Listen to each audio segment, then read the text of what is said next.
Ah, Geralt, finally we've come to the end, the last expansion of the final game. So sad. But if this expansion truly is the end, then the franchise will certainly go out with a bang. It's set in an all-new area, the Duchy of Toussaint, a land of bright, garish colours and of knights killing monsters for the honour of fair ladies. Geralt is summoned to Toussaint at the bequest of the Duchess herself, to hunt down a beast steeped in dark magic and murderous intent.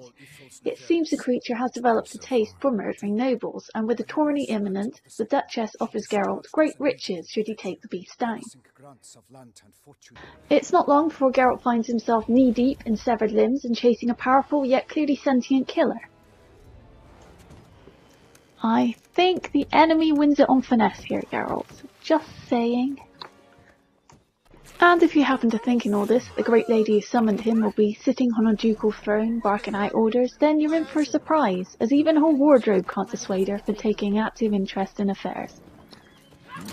This expansion also reintroduces one of my favourite characters from the novels, and one for whom this is his first game outing, for reasons people who read the novels will know. Now, I won't spoil things and tell you who he is, but here is a quick glimpse of him. Suffice to say that the storyline of the main quest chain seems specifically tailored just for this character's appearance. For anyone who's read the novel, they'll likely recognise him, as the developers have certainly done the descriptions of him justice, and they've written his character's dialogue just as well. Now, while this is classed as an expansion, the scale in a lot of other contexts would be classed as a game in its own right. We're talking an extra 20 to 40 hours of gameplay here, which is about the length of Witcher 2, so I can't think of a single better deal I've ever had on a piece of DLC than this one. As well as an all-new questline and a host of side quests, the expansion adds a new upgrade tier to your Witcher armour, Grandmaster, along with a brand new set, Manticore, which to be fair isn't the most elaborate looking of the bunch. Each set has its own quest, which will lead you on a merry chase around to collect the diagrams needed to craft each piece of armour. If you want all of them, then beware, the cost of crafting each set is monstrous, and while they may look grander than the previous tier, their stats aren't really the kind of leap that I would expect of that kind of investment of time and resources. As an indication, the cost of each set will be between about 15 and 30,000 to craft, depending on the number of the required materials you happen to have on hand, and the quest rewards are only between 200 and 1,000 each. The stats are a little better than Viper Set from the last expansion, and by the time you hit the later stages, you'll already be getting better drops of regular gear. There is also a non-Witcher set which you can collect during the main questline, which you don't have to craft and has the useful ability of giving you a percentage of regen of damage caused while you fight. This tops out about 6% if you're wearing all 6 of the pieces of armour.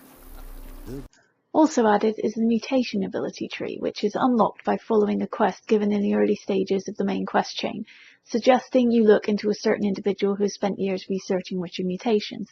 This will finally give you some new ability slots to unlock. As part of his pay, the Duchess gives Geralt a local vineyard, which you can pay out your precious crowns to renovate. This will give Geralt bonuses on resting there to his vitality, potion charges, and if you renovate the stable, then Roach will get a stamina boost. While it's certainly worth renovating if you happen to have the money, it will cost you around 15,000, which is no small sum for a poor Witcher. Now, there is a rather inventive solution to the money problem, but you'll have to get in quickly before the option is patched out of the game and Mr. Voldemort Mitty is dispatched to give you a good grilling for your inventive use of beehives. Yes, that's how I got the 5 Grandmaster sets so quickly.